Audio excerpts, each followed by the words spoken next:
even in the classroom, right? Like as a teacher, I I know that I can't come down the way I do in a video where I'm telling somebody Sure. why they're wrong.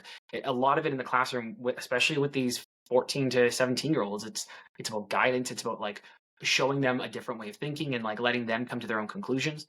And I try to do that online, and I know that you sometimes do that too with the way that you break things down.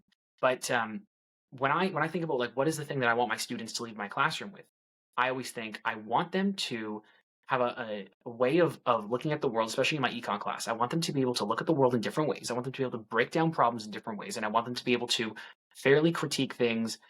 And I hate saying both sides, but what I mean is like looking at two different options in the argument and thinking, okay, what is the consequences of this and what are the consequences of that, knowing that Mm. there's never a perfect solution. If you were to say that there's one takeaway that you want people who come to your channel to really kind of go home with and like improve upon themselves, what would that be? Oh, interesting question. Well, I want to take it back a step first Yeah, for sure. because, sort of similarly, like the approach that I take in a classroom, in a college classroom, is dissimilar from the one that I'm taking online. Um, for the simple reason that, despite the existence of comments or the opportunity to reply to somebody in video, uh, what we're doing online is not a dialogue. I can't have a conversation, with the 20,000 people who are seeing a video on TikTok. More often on Instagram, it's like 100,000.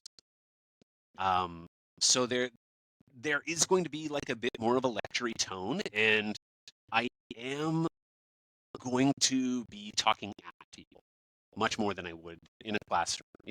Because in the class we can have that conversation, we can have that dialogue. I Bounce can try off a people. variety of strategies to try to lead you to the point that I'm trying to make. Hopefully, like you can get yourself there, and I don't have to tell you what the takeaway is. Teaching without telling. Yeah, yeah. Exactly. And unfortunately, if I try to do that online in a video, the comments will be full of people who are reaching the wrong conclusion.